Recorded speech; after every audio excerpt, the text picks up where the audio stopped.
फैगौ BTC बिसायख'थियावहाय U पिपल दोलो हिसाबै रायजो राजानिसिम बा आइजो माहारिनिसिम मा डेभेलपमेन्ट खामानि लानानै नोंथांमोना भट बिनि थाखाय थांगोन? जोङो फैगौ बिटिसियाव जि बिटिआरखौ दाफुंनायनि थाखाय जोङो गोबां आइजोफोर जोंनियाव जगदान होफैदों। दा रायजो राजा आइ आफाफ्राबो बुजिबाय, मानो होनोबा बिटिसियाव बिपिएफ सरकारा जिबायदि 17 बोसोरखौ खुंबोदोंमोन, बे 17 बोसोराव जेरैबायदि आइ आफानो होनांगौमोन, फोलायनानै होनांगौमोन बिथांमोननि मोन्थाय, बे मोन्थायखौ बिथांमोना फोलायनानै होआखै। दा जिबायदि जानांगौमोन डेभेलप जोंनि गेजेराव, बे डेभेलपा जानो हायाखै।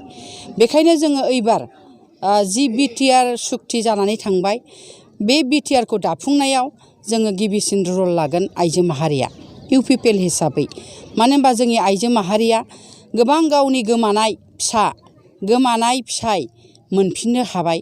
दिनै गोजोन सुक्ति फैबाय, जोंनि गेजेराव गोबां गोजोननाय फैबाय। दा नैबे बिटिआरआ जोंनि गेजेराव गोबां गोजोननाय लाबोदों। जों बिसेसकरि जोंनि बिमा माहारिनाव गोबां गोजोननाय लाबोदों। बिनि थाखायनो जोंनि बिमा माहारिया जोबोद रंजाखांदों आरो नैबे बिटिआर दाफुंनायाव बयबो बाहागो लादों। बिमा माहारिया लोब लोब जेब्लायबो जों आर'नाइ गानखौनो होनो हाया, ओरैबायदि रायजो राजा फैदों जोंनि गेजेराव आइ आफाफ्रा, लोगोसे बिमा माहारियानो बिसेसकरि जोंजों बाहागो लाफैदों।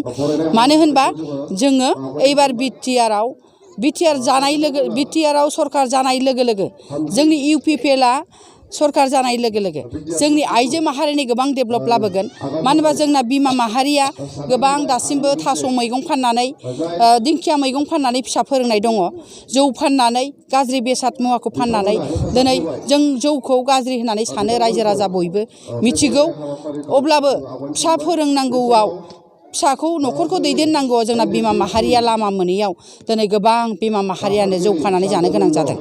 दा बेखायनो जोङो एबार बिटिआराव जोङो इउ पिपलआ सरकार फैनाय लोगो लोगो बिमा माहारिनो गोबां अनसुंथाइ, जेरैबायदि बिजनेस जोङो थाइसे फैसायावनो जों बिजनेस लन लानानै बिजनेस मावनानै जानो हायो। आरो गोबां बिमा माहारिया जायफोरा न' मोननांगौमोन, आइडि नाम्बार दङ नाथाय दिनैसिमबो न' गैया, रान्दि दुखि दङ, बिथांमोनहा न' मोननांगौ, बे न' मोनाखै। जोंनि इउ पिपल हान्जानि आइजोफोरानो बेखौ न'खर न'खर थांनानै जोङो लुफुंनानै होगोन। आइजो माहारिनि बेयाव रल लागोन। बारग' MP सानसुमा खुंगुर बैसोमुथियारि, बिथांखौ आङो बिफा बादि मानियो। आङो बुंनो लुबैदों दिनै नोंथांमोननि नैबे आर'नाइ आरो बड'लेण्ड एनि निउस बेनि गेजेरजों आं बिथांखौ खावलायनो लुबैदों। बैसो जाबाय, न'खर मोजां, दिनै जिरायनानै आराम जानो सम फैबाय। नाथाय दिनै बिथाङा गावनि खुगानिफ्रायनो गाज्रि गाज्रि राव बुंनाय, बेफोरो समायथाराखै। बेखौ आं सासे बिमा जानानै खावलायनो लुबैदों, सासे आइजो माहारिनि दैदेनगिरि हिसाबै आं खावलायनो लुबैदों। आरो मानगोनां जोंहा बिटिसिनि चिफ, बिथांखौथ' आङो माने आसरित मोनदों। बिथाङा जे जाहाथे बिटिआराव सासे उइकनेस हिसाबै साइन खालामदों। बेयाव बिटिआराव सुक्तियाव जुदि जेबो गैयामोनबा मा होनानै सहि होखो बेलाय? बेखौसो गोमोनांगौ जोङो। ना रोङामोन होननांगौ, ना मा होननांगौ बेखौलाय? गावनि ना राजनितिकनि थाखाय दिनै बियो गावखौनो गाव फोलानानै लादों नामा? दा जोङो बुंनो थाङोबा माने गोबां रायजो राजायाथ' बयबो रावबो जाम्बा जाम्बि नंला। बे मिनिजाबायसो, रायजोफोरजों मिनिदोंसो। गावनो सासे उइकनेस जानानै फैदों।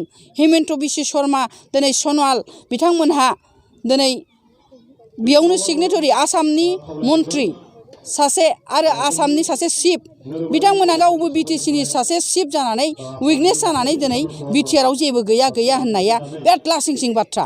दा गावखौसो लेखा रोङा सानबायना बयबो, बेसो साननो गोनां। बे बिसमुरियाव 25 थारिखै जानाय जि आइजो गेदारिं, बे गेदारिंनिफ्राय जों गोबां आइजोफोरनिफ्राय रिपर्टखौ मोनबाय। सेल्फ हेल्प ग्रुपखौ डाइरेक्ट अफिसियेलि बिअफोरखौ बुंहरनानै बिथांमोनहा डाइरेक्ट इनभल्भ खालामदों। मानो होनबा सरकारि हिसाबै बिथांमोना सरकाराव दंखाय दिनै गावसिनि पावारखौ बाहायनानै गावसिनि राजनितिकआवसो लाबा लाब खालामगासिनो दं बिथांमोना।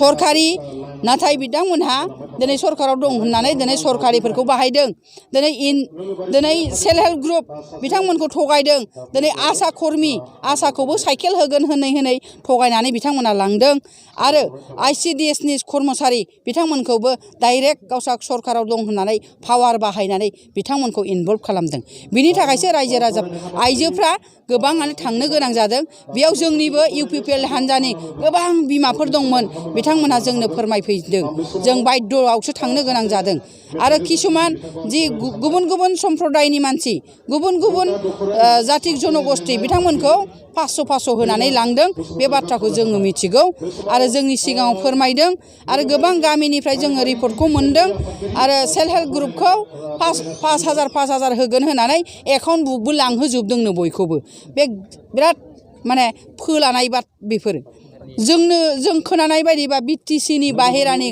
गोबां थांदों खोनानाय नङा जों प्रेक्टिकेलि गुवाहाटीनि नाम्बार गोजा गारिया जोङो गोबां बिदिनो STC गारि लोगो मोनबोदों सुपार लोगो मोनबोदों आंबो बेजोंनो नोंथांमोननि जायगायावनो आङो फैदोंमोन बे बेलायाव आङो गोबां गारिखौनो जोङो गुवाहाटी गारि नाम्बार मोनदों दा बेयाव मिथिनो मोनो रायजो राजा आइ आफाखौ थगायनानैसो बिथांमोनहा गेदारिं खालामदों नाथाय जोंहा फैबाय थानाय 8 मार्च इन्टारनेशनेल वमेन डे ओइदिनखालि जोङो 2 लाख आइजो गेदारिं खालामगोन UPPL बेखौ जोङो चिरां जिल्लायावनो खालामगोन बेखौ थि खालामनाय जाबाय।